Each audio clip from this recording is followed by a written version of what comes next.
কুষ্টিয়া ইসলামী বিশ্ববিদ্যালয়ের সহকারী অধ্যাপক আসমা সাদিয়া রুনা হত্যার আসামিদের গ্রেফতার ও বিচারের দাবিতে বিক্ষোভ কর্মসূচি ও মানববন্ধন করেছেন শিক্ষার্থীরা। এ নিয়ে আরো জানাতে সেখান থেকে সরাসরি যুক্ত হচ্ছেন আমাদের সহকর্মী নাহিদ হাসান তিতাস। তিতাস, কি বলছেন শিক্ষার্থীরা, বিস্তারিত আমাদেরকে জানাবেন। মনা, ইসলামী বিশ্ববিদ্যালয়ের সমাজবিজ্ঞান বিভাগের শিক্ষিকা আসমা সাদিয়া রুনার হত্যাকাণ্ডের বিচারের দাবিতে কিন্তু কুষ্টিয়ায় মানববন্ধন করছে ইসলামী বিশ্ববিদ্যালয়ের প্রাক্তন শিক্ষক শিক্ষার্থী ও পরিবারের সদস্যরা। আমরা রয়েছি সেখানে কুষ্টিয়া এনএস রোডে।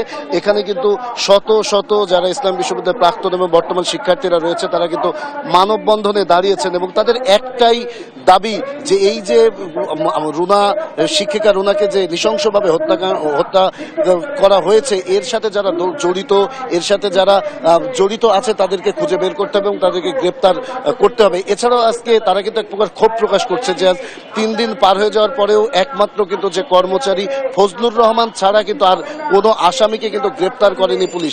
এটিও এক প্রকার কিন্তু পরিবার থেকে শুরু করে যারা বিশ্ববিদ্যালয়ের শিক্ষার্থী শিক্ষকরা রয়েছেন তারা কিন্তু ক্ষোভ প্রকাশ করছে। এছাড়াও এখানে যারা মানববন্ধনে দাঁড়িয়ে আছেন তারা কিন্তু বলছেন যে নিজ কক্ষে এবং নিজ বিভাগে একজন শিক্ষিকার এই যে এমন নৃশংস হত্যাকাণ্ড, এই দায় কিন্তু কখনোই বিশ্ববিদ্যালয় প্রশাসন এড়াতে পারে না। তারা বলছে বিশ্ববিদ্যালয়ের প্রশাসনকে অবশ্যই এর দায়ভার নিতে হবে, কারণ যখন একজন শিক্ষকের নিরাপত্তা ব্যবস্থা নেই তার নিজ বিভাগে, তখন আসলে শিক্ষার্থী থেকে শুরু করে বিশ্ববিদ্যালয়ের যারা কর্মচারী কর্মকর্তা রয়েছে আসলে তাদের কি নিরাপত্তা থাকতে পারে। আপনাকে একটু জানিয়ে রাখতে চাই যে গত বৃহস্পতিবার বিকেলে কিন্তু ইমতিয়াজ সুলতান অর্থাৎ শিক্ষিকার স্বামী তিনি কিন্তু বাদী হয়ে ইসলামী বিশ্ববিদ্যালয় থানায় ফজলুর রহমান কর্মচারী তাকে সহ 2 শিক্ষক এবং একজন উপরেস্টারকে আসামি করে মামলা করেছেন।